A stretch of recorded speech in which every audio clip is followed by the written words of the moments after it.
अस्सलाम वालेकुम, आप देख रहे हैं गूंज। और सबसे पहले हम बात कर लेते हैं सिस्टम की। तो system is only as fair as the people who operate it. और हमारे यहाँ ये बात कहना गलत ना होगा कि हमारे जो ऑपरेट कर रहे हैं सिस्टम को, वो खुद बददयानत हैं, हम सब बदनीयत हैं। लेकिन क्या कहिए कि इस बार हम 77 साल के हो जाएंगे लेकिन हमने कुछ नहीं सीखा। और of course across the border India जो हमारे साथ आज़ाद हुआ था, उसने एक कॉन्स्टिट्यूशन बनाया जो डॉक्टर BR अम्बेडकर ने बनाई थी 1950 में। और आज आप देख लीजिए वो इंडिया कहाँ से कहाँ पहुँच गया है। आज किसी रिमोट विलेज से, रिमोट एरिया से उठ के एक रिमोट लड़की जिसका किसी को कोई पता नहीं था, मनु भाकर, उन्होंने आज 2 ब्रॉन्ज मेडल्स जीते हैं पेरिस ओलंपिक्स में। ये फ़र्क होता है एक मुल्क में किस तरह से स्पोर्ट्स को फ़रोग दिया जाता है, किस तरह से बाकी चीज़ें की जाती हैं। लेकिन हमारे यहाँ अफसोसनाक तरीके से ये कहना पड़ेगा कि हम तो यही देखते रहते हैं कि 3 हमने कॉन्स्टिट्यूशंस बनाई हैं अल्हम्दुलिल्लाह, और आज तक उनको इंटरप्रेट, रीराइट को भी रीराइट कर रहे हैं। और ऑफ कोर्स ये हम ओलंपिक्स में तो ना सही, लेकिन हम चालाकी में हमारा कोई सानी नहीं है। और ये क्या चालाक हुकूमत है कि 2 तरमीम ले आई है इलेक्शन एक्ट 2024 में। एक ये कि अपनी ही सियासी जमात से वाबस्तगी का इकरारनामा तब्दील नहीं किया जा सकता, और दूसरा ये कि जिसने मखसूस रिश्ते लेने की लिस्ट नहीं जमा कराई वो सीट लेने का अहल नहीं है। अब ये मतलब कोई वजह इसकी समझ में नहीं आती। कायमा कमेटी को भिजवा दिया गया है और कायमा कमेटी जो है इसके ऊपर फैसला करेगी। आज अपोजिशन ने कोशिश की कि वो बात करे इस बात पर, लेकिन कोई ऐसी बात हुई नहीं। लेकिन जाहिर है बदनीयती से बदनीयती ही निकलती है। ऑफ कोर्स ये सुप्रीम कोर्ट के फैसले को ना मानने की सही की जा रही है। और ये भी कहा गया है कि जब ये कायमा कमेटी अप्रूव कर देगी तो क्योंकि इनके पास अभी नंबर्स हैं, क्योंकि अभी तक सुन्नी इत्तेहाद काउंसिल के जो 41 मेंबर्स हैं जो कि PTI के वक्त के तौर पर सामने आ चुके हैं, उसकी वजह से नंबर्स अभी भी गवर्नमेंट के पास है ताकि वो ये फौरी तौर पर नाफिजुल अमल भी कर देगी। तो bye bye review petition, bye bye Supreme Court का फैसला, बिकॉज पार्लियामेंट सुप्रीम है और कैसे वक्त में सुप्रीम होती है। लेकिन साथ साथ आज इमरान खान साहब ने एक बात की है, बानी PTI ने, उन्होंने कहा है कि मैं फ़ौज से बात करने के लिए तैयार हूँ, वो अपना कोई नुमाइंदा मुंतखब करें और मैं बात करने को तैयार हूँ। मुझसे प्लीज़ बात करो के नाम से आई है। और ये कौन ताने दे रहा है एस्टैब्लिशमेंट से बात करने के? वही जमहूरी जमात जिसने वोट को इज्जत दी थी, वही जिसने अपना नारा बुलंद किया था वोट को इज्जत दो, और उसी नारे से पीछे हट गए थे। किसकी ईमा पे नवाज शरीफ साहब बाहर गए, किसकी ईमा पर वापस आए, क्या ये बताना मुझे ज़रूरी है या हमारी आवाम अब समझ चुकी है? तो ये बात करना कि एस्टैब्लिशमेंट से बात क्यों करना चाहते हैं, क्योंकि एस्टैब्लिशमेंट ही है जिसको आप प्रोटेक्ट करते हैं, जिसको आप स्ट्रेंथन करते हैं। कोर्स हम पहले तो एक पेज का जिक्र सुनते थे PTI के दौर में, अब तो पेज छोड़िए, अब तो पूरी किताब उनके नाम लिखी जा चुकी है। पहले हम देखते थे कि फोन कॉल्स रिकॉर्ड हो सकती हैं, अब बात लीगली कह दिया गया है कि फोन कॉल्स रिकॉर्ड हो सकती हैं। तो मतलब I don't know which one is worse. और जब फिर पाकिस्तान तहरीक इंसाफ अगर बातचीत करके आ गई हुकूमत में, तो फिर ये जो हुकूमत है बाहर निकल के वही गुफ्तगू करेगी, वही बात करेगी कॉन्स्टिट्यूशन की, वही बात करेगी रूल ऑफ सुप्रीमेसी की। लेकिन माजरत के साथ ना जमहूरियत हमारे जमातों में है, ना जमहूरियत हमारे मुल्क में है, और ना ही हम आइन को कुछ समझते हैं। और जाहिर है इस पर मजीद बात करेंगे। अभी हमें ज्वाइन किया सेनेटर ओन अब्बास बप्पी ने, PTI से इनका ताल्लुक है। ओन बप्पी साहब, मोहसिन नकवी साहब से मुज़ाकरात नहीं करेंगे, ठीक, और आपके लिए कोई नुमाइंदा खड़ा किया जाए। और ये बात भी बहुत वाज़ेह तौर पर जड़ करती जा रही है कि November, December is a regime change, government change that is on the cards. Maybe not elections, जिस तरह से बानी PTI कह रहे हैं कि आप दिसंबर में इलेक्शन के लिए तैयार हैं, लेकिन definitely change in regime होगा। What do you have to say for that? देखिए बीवी, इसमें कोई दूसरी राय नहीं है कि पाकिस्तान की सियासत में एस्टेब्लिशमेंट का एक रोल है। इस पे पहले हम डर के बात करते थे, कोई कहता थी मत बोलो, पर ये एक ऐसा रोल है जो रहा है और शायद रहेगा। अगर आपने पाकिस्तान की जमहूरियत का कोर्स ऑफ एक्शन अगर डिफाइन करना है तो आपको इनके साथ बैठ के बात करनी पड़ेगी, और वो बात किसी 2-4 और कोई इतने लंबे को TORs बनाने की जरूरत है। सिंपल 1 लाइनर होना है या कुछ ऐसी लाइंस ड्रॉ करनी है जहां पे एस्टैब्लिशमेंट ने अपने आप को थोड़ा पीछे हटाना पड़ेगा। जमहूरियत को ऑन इट्स ओन चलने देने की जो एक रीत है, it has to be defined somewhere कि इनको चलने दो। बिकॉज आप बार बार अपनी मंशा के तहत कहीं ना कहीं जब इंटरसेक्शन करना शुरू करेंगे ना, चीजें ठीक नहीं होंगी। तो जब हम ये कहते हैं कि हमें एस्टैब्लिशमेंट से बात करनी है, या खान साहब कहते हैं कि जी मैं फौज के साथ बात करने को तैयार हूँ, नुमाइंदा होना चाहिए। It is only on the base. देखिए इस वक्त बार बार ये सोशल मीडिया और डिजिटल टेररिज्म की बात कर रहे हैं, हकीकत तो ये दिल हमारा भी खराब होता है, क्योंकि ये जो सोशल मीडिया का जो मूवमेंट है ये कोई तहरीक इंसाफ की नहीं है, ये आजाद लोग हैं, उनके पास एक मीडियम है पड़ा, वो उसको इस्तेमाल करते हैं। अनफॉर्चुनेटली वो इस टाइम फौज के खिलाफ इस्तेमाल हो रहा है, हमें भी इसकी तकलीफ होती है। तो कहीं हमें भी करेक्शन करनी है एज अ पोलिटिकल जमात इनके साथ बैठ के कि आओ जी इसकी टीआरस बनाते हैं, पाकिस्तान में कौन सा कोर्स है। आप कहते हैं जी पॉलिटिकल लोगों से बात करें, इन डमीज के साथ क्या बात की, जो खुद डिग्गी में बैठ के बात करने रात को जाते हैं, उनसे क्या बात की जा सकती है कि आओ तुम टीओएस डिफाइन करो। सो जिन लोगों ने टीओएस डिफाइन करना है, आप लोगों को उनसे बात करनी पड़ेगी। There is no way out of it. Pakistan ने अगर अपनी वाकई एक रीत, एक रिवायत सेट करनी है ना, कि आपने जैसे इंडिया की मिसाल दी, हकीकत ये कि मुल्क कैसे बने। आपकी ओलंपिक कमेटी का एक रिटायर्ड शख्स बैठा हुआ ब्यूरोक्रेट है या जर्नल है, वो रिजाइन देने को तैयार ही नहीं। पिछले 4 साल से हमने कोशिश की, रिजाइन करने नहीं किया। इस निगरान सेटअप ने कहा कि नहीं रिजाइन करता, जो करना कर लो। पैमरा हो, इलेक्शन कमीशन हो, कई रिटायर्ड ब्यूरोक्रेट है, कई रिटायर्ड जर्नल है, वो बैठे हैं ऐसे मनमर्जी नहीं छोड़ेंगे। कोई परफॉर्मेंस स्टैंडर्ड पाकिस्तान मैटर नहीं करता, जिसका 2 जल्दिया का किया जाता है। तो पाकिस्तान में कहीं ना कहीं किसी ने चीजें चेक्स एंड बैलेंसेस लगाने, इसलिए हम बार बार। और दूसरी बात आपने कहा नवंबर दिसंबर, हमने तो अब कहा है ना, ख्वाजा आसिफ की स्टेटमेंट ऑन रिकॉर्ड मौजूद है कि जी इमरजेंसी नाफिज होने वाली है, जी हमें तंग मत करो, ये ना नदर वो आ जाएंगे। बेसिकली हमें बता रहे हैं कि खबरदार मेहरबानी करो, हमें मत छोड़ो, अदरवाइज वो आ जाएंगे। हमें फर्क नहीं पड़ता वो आ जाए या ये आ जाए, हमारे लिए सब कुछ वही नजर आ रहे हैं कि वो हकीकत में लोग आया होंगे। अगर इमरजेंसी नाफिज होती है या सिस्टम रैप अप होता है तो लोगों के चेहरे आया होंगे। सो हमें इससे बिल्कुल कोई खौफ नहीं। यस वी वांट कि सिस्टम आगे चलना चाहिए। पाकिस्तान की आवाम के लिए जो इस वक्त तकलीफ है, हम चाहते हैं उसका कोई ना कोई कम से कम इस वक्त मतलब चीजें रिजॉल्व हो, ताकि पाकिस्तान की आवाम की जिंदगी में कुछ कोई बेहतरी लाई जा सके। अच्छा बसत एहतराम साहब, एहतराम सर, मैं सिर्फ ये कहना चाहूंगी सेक्रेटरी साहब, आप किसी को हकीर ना जानिए, किसी से बात आपको नहीं करनी, आप बिल्कुल मत कीजिए, लेकिन डमीज कहना मैं चाहती हूँ, आप मेरे प्रोग्राम में सेल्फाज इस्तेमाल ना करें। आपकी भी इसमें कोई इज्जत नहीं बढ़ती। और हकीर किसी को ना जाने, क्योंकि जाहिर है ये भी उसी रास्ते आए हैं जिस रास्ते आप आए हैं, और ये भी उसी रास्ते जाएंगे, ये भी उसी रास्ते जाएंगे जहां से आप गए थे। इसलिए मैं कह रही हूँ कि आप जब मुज़ाकरात की बात करते हैं, आप क्या करते हैं? 30 दिया 33 करने के लिए पूरे। अच्छा ठीक है, लेकिन मैं कह रही हूँ कि अगर आपने मुज़ाकरात करने हैं तो उसका एजेंडा क्या होगा कि इमरान खान साहब should be out of jail, आपके जो दीगर मुकदमात में लोग वांटेड हैं, या कम से कम अभी तक जो आपकी खवातीन हैं जो आपके, वो बाहर निकल आए, या होगा कि आप हुकूमत करने दीजिए, जमहूरियत को चलने दीजिए, कोर्ट्स को फंक्शन करने दीजिए, दूर रहिए, क्या होगा एजेंडा?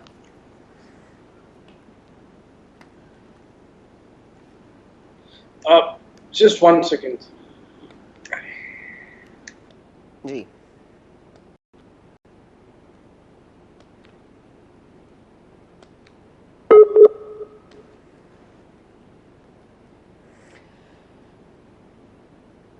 क्या ऑन मपी साहब हमारे साथ स्काइप पर मौजूद हैं? कुछ इंटरनेट में मसला हो रहा है, लेकिन जी ऑन साहब मुझे सुन पा रहे हैं आप?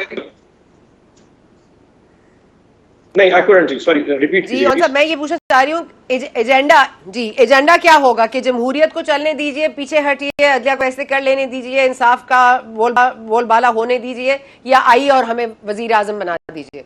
क्या होगी आपकी ये एजेंडा?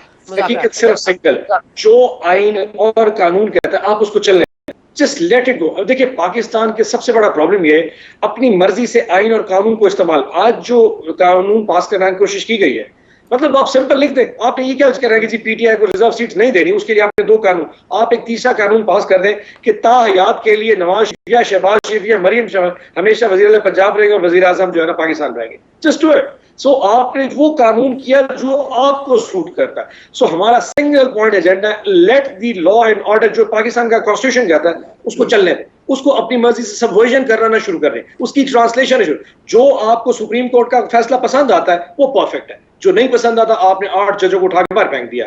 अब आप 3 जजेस और लेके आ गए, अब आप उसको जो आप कॉन्स्टिट्यूशनल अमेंडमेंट करेंगे उनको पार्ट बना देंगे ताकि आप 9-8 करना शुरू कर दें। This will not work. देखिए ये पाकिस्तान है, ये मजाक नहीं है। हम सिर्फ ये चाहते हैं कि पाकिस्तान को आप चलने दें, चाहे वो सब्ज बुक में जो किताब में लिखा हुआ है ना उसको मनोअन कबूल करके चलने दें। पाकिस्तान में कोई लॉ एंड ऑर्डर तो नहीं है। अब इस वक्त खान साहब के ऊपर कोई केसेस नहीं है, 9 मई के 12 केसेस में भी जमानत हो गई है। एक अलकादर का केस चल, इसमें कोई फैसला नहीं हो पा रहा, he still behind Adiala. Bushra आपा के ऊपर कोई केस नहीं है। इद्दत का एक वो बेहुदा सा केस बनाया था, वो खत्म हो चुका है, उन्होंने तोशाखाना 2 सीक्वल शुरू कर दिया। सो दिस विल नॉट वर्क। हमारी सिंपल प्ली है, let the law prevail, let it go. Pakistan को अपने हाथ पे चलने दे, और हमारा कोई किसी किस्म का कोई एजेंडा नहीं है इनके साथ। ठीक है, एक और बात जो कि तारिर साहब ने की है, उन्होंने ये इल्जाम लगाया है कि क्योंकि आपके रऊफ हसन साहब गिरफ्तार हुए, आपके हार्ड ड्राइव्स वगैरह, आपके जो लैपटॉप्स वगैरह सब वहां से उठाए गए आपके दफ्तर से, उसमें ऐसा कुछ मवाद निकला है जो मुल्क दुश्मनी के वाज़ेह सबूत फराहम करता है, तो इस वजह से आप लोग बात करने पर राजी हो गए हैं, क्या यही बात है? अगर कोई वाकई ऐसी चीज है तो आवाम के सामने ले क्यों नहीं आते? देखिए, पिछले 1-1.5 साल में आपने 9 मई बार बार 9 मई का, अगर इतना बड़ा कुछ आता कुछ तो आवाम को दिखाई दीजिए। मैं एक टॉक शो में गया तो मुझे किसी कहा जी 9 मई के नतीजे में पूरे एक नून लीग के हमारे कुलीग थे, 9 मई के नतीजे में पूरे पाकिस्तानी को आपने अपनी आंखों से देखा। मैंने कहा यार 9 मई देखा था तो 8 फरवरी को 2 करोड़ 60 लाखों ने वोट भी इमरान खान को दिया था। इसका मतलब वो नैरेटिव नहीं बेच सका, आप यू कुडंट सेल इट। सो अगर ऐसी चीज आपके पास मौजूद है जो आप समझते हैं पाकिस्तान दुश्मन हमारे पास से पाई गई, हमारे laptop, show it to the world ना। आप दिखाते क्यों नहीं? आप रऊफ हसन को रात को उठा के ले गए, अब वो आज उसको जुडिशियल कर दिया, जमानत होनी थी, अब अचानक पता लगा उसको सीटीटी उठाने के लिए आ गई है। अब वो इतना बड़ा दहशत, उसको सीटीटी उठा जाएगी। आपने जो 25 लोग पीछे गिरफ्तार, अजहर माशवानी का जो भाई है वो तो दहशतगर्द ही था ना। वो जो रिजवान हमारा सेंट्रल मीडिया, वो हमारे टीवी प्रोग्राम शो करता था, आपके टॉक शो के लिए मुझे बाहर कहा, उसने कहा उसको उठा के ले गए। अब इन लोगों का किस चीज से ताल्लुक है? सिंपल ये है कि पाकिस्तान तहरीक इंसाफ के पास अगर एक टूल बच गया, वरना देखिए आपके टॉक शोज पे नीचे बानी पीटे आता है, बड़ी मुश्किल से हम इमरान खान कहते हैं तब आप लोग चला देते हैं। एक हमारे पास टूल बचा होता ताकि ये टूल ले लिया जाए, अदरवाइज पीटीआई जो है ना वो बिल्कुल जो है ना उसको डिसेबल कर दिया जाए और इस पे से कुछ भी नहीं निकलना। अगर इतने बड़े दहशतगर्द है तो आप दिखाते क्यों नहीं है कि रऊफ हसन ने क्या किया है? वो जो सारे लोग उठा के लैपटॉप में, अगर इतने बड़ी चीज है तो आप बेसिकली हमें उठा के हमें दिखाई तो सही ना। ये तो नहीं हो सकता आप मफरूज उठा के बना दीजिए बहुत बड़े दहशतगर्द है, उठा के ले गए। आपने हमारा दफ्तर बंद करना, आपने नीचे पता क्या लिखा? वहां पे फायर एक्सटिंग्विशर लिखे हुए। ओ भाई, ऐसे लोगों को तो अगर इतने हम दहशतगर्द हैं तो आग लगने से जल के मर ही जाते, क्या फर्क पड़ता था? This doesn't make any sense. It's all ये सारे false वो स्क्रीन्स क्रिएट हो रही हैं just to make sure कि पाकिस्तान तहरीक इंसाफ को जो डिजिटल एक मीडिया है उससे जरा थोड़ा सा डिटैच किया जा सके। लेकिन डिजिटल दहशतगर्दी के मुकदमात में तो चले आप लोग चले जाएंगे, फिर ये सुन्नी इत्तेहाद काउंसिल का जो केस था जिससे सीटें आपको मिल गई थी, जिसे आपको नवाजा गया है, वो तो अब कबूल नहीं है, इसलिए ये अब ये इलेक्शन एक्ट में तरमीम भी कर रहे हैं, तो आपको लग रहा है कि आपके हाथ से फिसलता जा रहा है मामला? देखिए, अगर ये हमारे हाथ से नहीं फिसलेगा, ये पाकिस्तान सुप्रीम कोर्ट के हाथ से फिसलेगा और ये एक्चुअली पाकिस्तान के हाथ से फिसलेगा। अगर इस वक्त पाकिस्तान की एग्जीक्यूटिव किसी की बैकिंग के ऊपर सुप्रीम कोर्ट के फैसले को एग्जीक्यूट नहीं करना चाह रही और नहीं मानेगी और उसके लिए वो आए बाएं शाएं के लिए एक्सक्यूट ढूंढ देती है, तो इस पर नुकसान किसका हो? पाकिस्तान का नुकसान हो। कल को कोई कत्ल करके आया और सुप्रीम कोर्ट इसको फांसी दो और वो आईजी पंजाब का जानने वाला कहती है मैं फांसी नहीं देता, तो कोई सुप्रीम कोर्ट का जज खुद जाके फांसी में नहीं टांग सकता। तो सिस्टम अगर ढीठ होने पे आ जाए, स्टबन हो जाए और कहे जी मैं ना मानू के अप्रोच पे आ जाए, कोई मजबूर किसी को नहीं कर सकता। सो इसमें लॉस एट द एंड उस जो जिस कातिल है या मुद्दई का नहीं होना, पाकिस्तान के मुआशरे का होगा। फिर हर बंदे कत्ल कर देगा। कल को सुप्रीम कोर्ट का कोई फैसला है, नहीं मानेंगे। सो हमारी गवर्नमेंट आएगी, 8-5 की जजमेंट आ जाए, क्योंकि शहबाज शरीफ नहीं माने, हम भी नहीं मानेंगे, तो पाकिस्तान के अगले 100 साल में कोई भी सुप्रीम कोर्ट या किसी भी जजमेंट को नहीं मानेगा। This will not work. हमारे खिलाफ भी केस हुए, हम भी ये जो आप इतने अदलिया हमें बार बार जो कह रहे हैं जी लीवरेज मिल रहा है, हम केसेस लड़े, मतलब इद्दत जैसे केस में हम पहले ऊपर गए, फिर नीचे फैमिली कोर्ट में आए, फिर सेशन पर 3 कोर्ट्स में जाके हमने फैसला लिया, कुछ नहीं मिला तो तब जाके हमें बाइज्जत बरी किया। So this will not work at all. You have to be rational और सैनिटी को कहीं ना कहीं प्रिवेल तो करना पड़ेगा, अदरवाइज फिर तो लॉ ऑफ द जंगल बनता जाएगा जी। लॉ ऑफ द जंगल या law of the Noon league, लेकिन जंगल का आपको पता है, लायन तो जंगल में होता ही है और लायन ही है, हम आपको नून लीग का भी पता है। तो मैं जानना चाहती हूँ कि अगर ये हो जाता है, कायमा कमेटी कल इसको प्रूव कर देती है, नाफिजुल अमल हो जाता है, तो ऑफ कोर्स सुप्रीम कोर्ट की जजमेंट तो बाय बाय है, लेकिन आप फिर इसके खिलाफ फिर सुप्रीम कोर्ट जाएंगे? अच्छा, मैं वैसे समझता हूँ पहली बात है कायमा कमेटी तो एक ढकोसला है। ऑब्वियसली आज जिस तरह नेशनल असेंबली का सेशन हुआ, कल कायमा कमेटी, उसके बाद ये सेनेट में भी आएगा, तो इसका मतलब 2-3 दिन बाद सेनेट का इजलास भी आएगा जिसमें हमारे पास आएगा, फिर वहां से भी पास हो जाएगा, क्योंकि हमारे पास सिर्फ 22 अरकान है, बाकी इनके पास 70 या 65 के करीब अरकान है। सो ऑब्वियसली वहां से भी पास हो जाएगा। हैविंग सेड दैट, अब तो देखना पड़ेगा सुप्रीम कोर्ट इसमें, अभी तो उनकी पूरी की पूरी जजमेंट भी नहीं आई।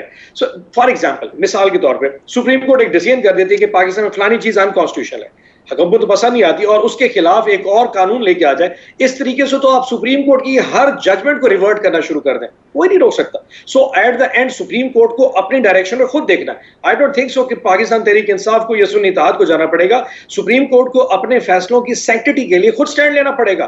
फॉर वंस आई थिंक जिस तरीके से उन्होंने इस 8-5 की जजमेंट दी है और चीफ जस्टिस साहब was sitting on the other side of the bench, this was remarkable. For once probably Supreme Court आगे भी आप फ्यूचर में देखेंगे अपने फैसले की तौकीरी को उसको मतलब एग्जीक्यूट कराने के लिए I think they will go a bit further और गवर्नमेंट को एकदम और सुबकी होने वाली है, at least I hope and pray.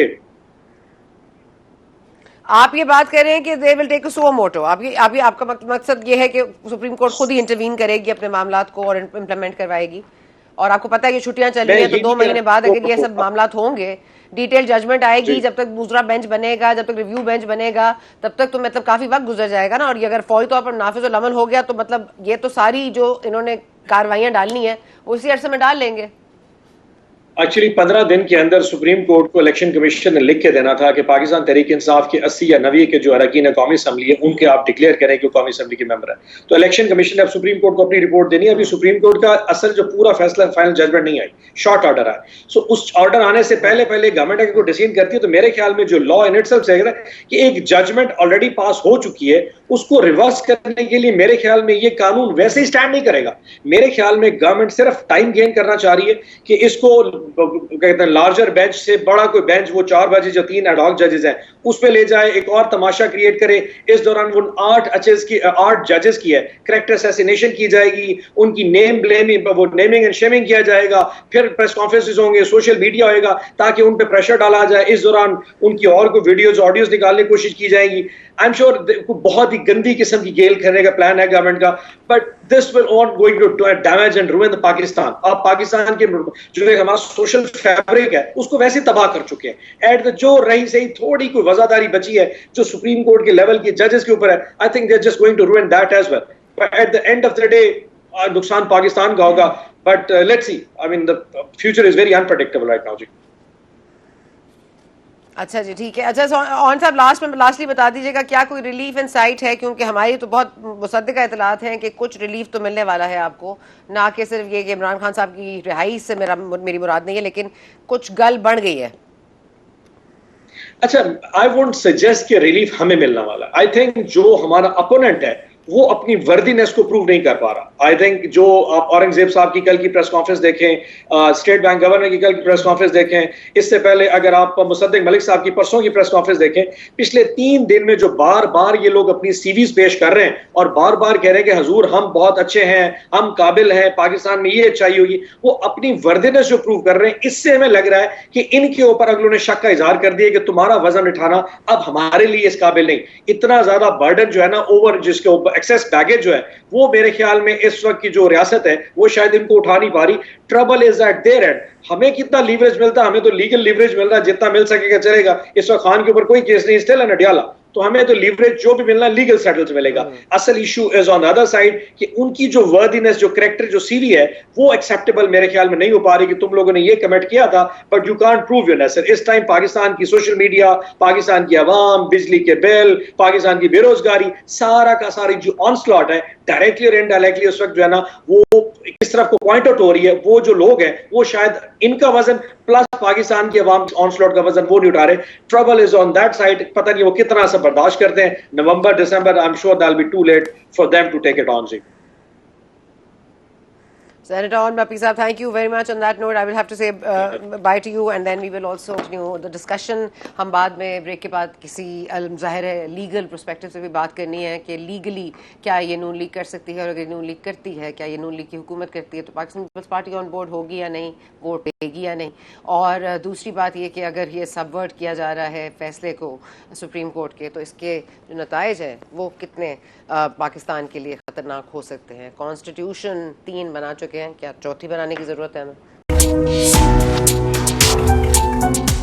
Welcome to गूंज। और इस बार हमने तकलीफ दी है, ज़हमत दी है हसन रज़ा पाशा साहब को, पाकिस्तान बार काउंसिल के प्रेसिडेंट। बहुत शुक्रिया आपका सर। मैं आपसे ये जानना चाह रही हूँ क्योंकि आज एकदम से इलेक्शन तरमीमी एक्ट 2024 नाफिजुल अमल होने की बात हो रही है, कायमा कमेटी को भिजवा दिया गया है और अब तक के नंबर्स जो हैं वो लैंडमार्क जजमेंट जिसको करार दिया जा रहा था 8 वर्सेस 5, जिससे 93 सीट्स मिलनी है पीटीआई को वापस। अब उस फैसले से मैं और आप एतराज़ कर सकते हैं, रिव्यू में जा सकते हैं, लेकिन पीपल्स पार्टी भी रिव्यू में है, नून लीग भी रिव्यू में है, और अचानक से ये तरमीम कर लेना और इसको कहना कि जैसे ही अमल में आएगी ये नाफिज़ुल अमल हो जाएगी, तो ये इम्प्लीमेंट हो जाएगी फौरी तौर पर। तो सुप्रीम कोर्ट के जजमेंट की कोई से नहीं है या आपको लग रहा है कि सही किया है? मेरा ख्याल है कि कुछ सुप्रीम कोर्ट की जजमेंट में ऐसे फ्लॉज रह गए हैं जो हम ये समझते हैं कि वो सुप्रीम कोर्ट ऑफ पाकिस्तान ने अपने पहले किए गए एक फैसले, जो कि आर्टिकल 63A का जो फैसला था, आपको याद होगा, पंजाब असेंबली का, जिसमें 25 के करीब MPA जो मुस्लिम लीग नून से ताल्लुक रखते थे उनको डीसीट तो कर दिया, लेकिन उनके वोट को काउंट नहीं किया, आपको याद होगा, जिसके लिए बार बार यही बात की गई कि it amounts to the rewriting of the constitution. अब ये हुआ कि अब सुप्रीम कोर्ट ऑफ पाकिस्तान खुद अपने शेल्टर से वो जो है वो फ्लोर क्रॉसिंग अलाउ कर रही है, यानी कि 41 जो MNAs हैं पाकिस्तान तहरीक इंसाफ के, उनको सुन्नी इत्तेहाद कौंसिल से PTI में शमूलियत के लिए उन्होंने टाइम भी दे दिया और उनको सेफ एग्जिट भी दे दिया। तो ये दोनों कंट्राडिक्टरी इन नेचर हैं। तो ये देखिए, ये अपनी जगह पे एक चीज मौजूद है कि आप आर्टिकल 63A के केस में फ्लोर क्रॉसिंग को अलाउ नहीं कर रहे और उनको डीसीट भी कर रहे हैं, लेकिन यहाँ पे आप उनको अलाउ कर रहे हो कि आप फ्लोर क्रॉसिंग कर सकते हैं under the shelter of supreme court of Pakistan. तो ये चीज बहरहाल हुकूमत वक्त के पास और पार्लिमान के पास ये इख्तियार है कि वो कानून में अमेंडमेंट कर सके। नो डाउट कि ये जो हुकूमत वक्त का जो अमेंडमेंट का जो बिल है, इसको आप पॉजिटिव लें या नेगेटिव लें, लेकिन अपनी जगह पे उस सुप्रीम कोर्ट ऑफ पाकिस्तान की जजमेंट को अनडू करने की एक कोशिश जरूर है कि उसको रिट्रोस्पेक्टिव इफेक्ट के लाते हुए जो फ्लोर क्रॉसिंग है उसको मना कर दिया गया, नंबर 1। और नंबर 2, जो दूसरी अमेंडमेंट ला रहे हैं कि अगर कोई पार्टी, पॉलिटिकल पार्टी, अगर वो गिविंग टाइम पे लिस्ट नहीं देती अपनी रिजर्व सीट्स की, तो फिर उनको रिजर्व सीट्स नहीं दी जा सकती। तो ये बहरहाल मैं समझता हूँ कि ये एक पिंग पोंग खेला जा रहा है जो कि in between supreme court of Pakistan और पार्लिमान है। तो देखें अब कामयाबी किसको होती है, क्योंकि अभी इस अगर अमेंडमेंट तो ये हो जानी है क्योंकि सिंपल मेजॉरिटी चाहिए हुकूमत को। कल कायमा कमेटी में पेश होगा, शाम को वो मेरा ख्याल है पार्लिमान में पेश कर देंगे और ये सिंपल मेजॉरिटी से ये मंजूर हो जानी है और परसों सेनेट में पेश करके ये कानून की शक्ल इख्तियार कर जानी है। तो फिर इसको PTI लाजमी तौर पे ये सुप्रीम कोर्ट में चैलेंज करेगी और ये पिंग पोंग चलता रहेगा। दोनों को इख्तियारात की जंग है, इधर पार्लिमान को इख्तियार हासिल है और उधर मैं समझता हूँ कि सुप्रीम कोर्ट ऑफ पाकिस्तान को भी ये इख्तियार हासिल है कि वो ऐसे किसी कानून को जो कि आइन की मंशा के खिलाफ है उसको अनडू कर सकती है। तो क्या ये आइन की मंशा के खिलाफ है, ये भी एक बड़ा मुश्किल सब्जेक्ट होगा उनके लिए, क्योंकि पहले सुप्रीम कोर्ट ऑफ पाकिस्तान ये खुद कह चुकी है कि इस तरह की फ्लोर क्रॉसिंग मुमकिन नहीं है और डीसीट होने का इम्कान है। तो ये देखें, ये वाइस वर्सा है, बड़ी जबरदस्त चाल चली है हुकूमत ने। इसको मैं समझता हूँ कि हुकूमत को इस एक्ट को इसको आसानी से नजरअंदाज नहीं किया जा सकता। सर आसानी से नजरअंदाज करने की हिम्मत भी नहीं है किसी में, लेकिन ये फरमाइएगा कि ये इलेक्शन कमीशन ने 41 मेंबर्स को री इंस्टेट कर दिया एज पीटीआई मेंबर्स, और उसके बाद बाकी के बारे में कह रहे हैं कि जी हम किससे डबल चेक करें कि ये पीटीआई के हैं कि नहीं है। ये भी एक टाइम बाइंग टैक्टिक था। उसके बाद जिनको डी नोटिफाई करना है उनको अब तक डी नोटिफाई भी नहीं किया है। तो मैं कह रही हूँ कि ये बदनीयती तो सर साफ जाहिर है। अब ये आईनी तौर पर कर सकते कि नहीं कर सकते, लेकिन नीयत तो बदनीयती जाहिर है।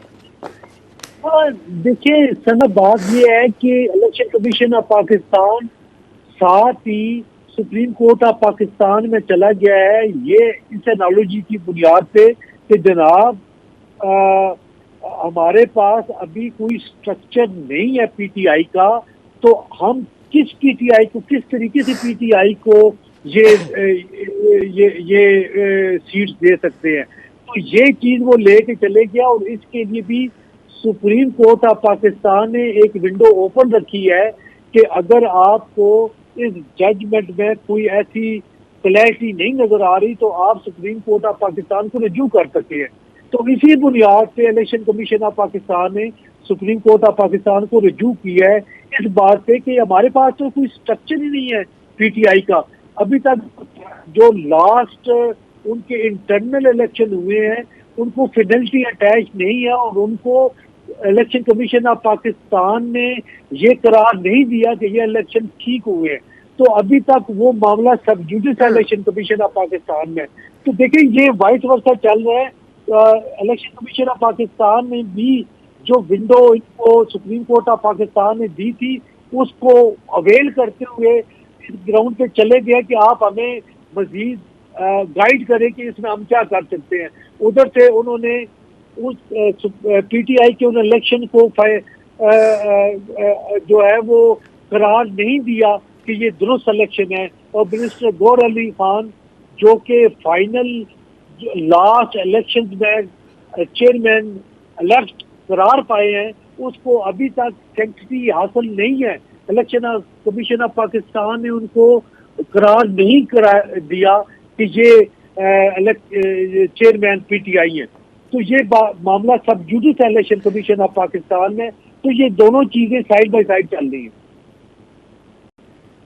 अच्छा, मैं अगर आपको बताऊं कि जैसे दोनों रिव्यू में चले गए, पाकिस्तान मुस्लिम लीग नवाज भी रिव्यू में गई हुई है और पाकिस्तान पीपल्स पार्टी ने भी रिव्यू पिटीशन फाइल कर दी इसी फैसले के खिलाफ। अब वो फैसला आपको पता है कि जब तक डिटेल जजमेंट नहीं आएगी वो रिव्यू में नहीं जा सकते। अब डिटेल जजमेंट में टाइम लगना था, टाइम लैप्स होना था, उसके बाद ये डर भी था कि शायद इलेक्शन वाला केस ही ना खुल जाए कि इलेक्शन में धांधली हुई है कि नहीं हुई है। तो ये तमाम तर फेयर्स को अगर आप देखें तो आपको अगेन मैं कहूंगी कि ये मामला आईनी लगता है या सियासी लगता है? ये मामला आईनी भी है और सियासी भी है, क्योंकि दोनों चीजें साइड बाय साइड चल रही हैं, और अल्टीमेटली ये फिर सुप्रीम कोर्ट में जाएगा। वैसे तो मैं भी समझता हूँ जाती तौर पे कि सूरत में सुप्रीम कोर्ट ऑफ पाकिस्तान ने एक फैसला 8-5 की रेशो से, और election commission of Pakistan review में चले गए। कमेटी ने इसको छुट्टियों की और वजह से तो यकीनन सितंबर में फिक्स होगा तो दोबारा उसी बेंच के पास रिव्यू पिटीशन लगेगी। तो मैं समझता हूँ कि इसमें कुछ ऐसे फराज इस फैसले में हैं जिनको एड्रेस करना बड़ा जरूरी है सुप्रीम कोर्ट ऑफ पाकिस्तान में। बड़ी इंपॉर्टेंट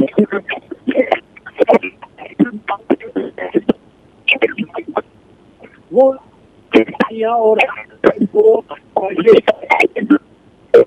जो आपने आज से 2 साल पहले 63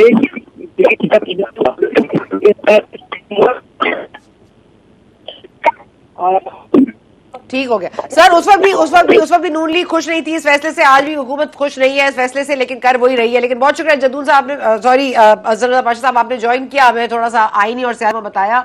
लेकिन ये जो जाहिर है बदनीयती पर मबनी चीजें होती हैं वो कहाँ जाके रुकेंगी वो देखने की जरूरत है। अगर सुप्रीम कोर्ट कहती है हमारा फैसला इम्प्लीमेंट किया जाए, री एनफोर्स करेगी, तो क्या करेगी हुकूमत? और अगर हुकूमत ये करती है तो फिर सिविलियन जाहिर है कि सुप्रीमेसी और जो पार्लियामेंट है सुप्रीम, तो फिर पार्लियामेंट को यह हक हासिल है। Of course this is a never ending debate, और ऑफ कोर्स अब हम देखेंगे बहुत सारे और कोर्ट में ये मामला उठाए जाएंगे। आप हमारा कंटेंट नाम इतना ही था, अब आप इजाजत दीजिए।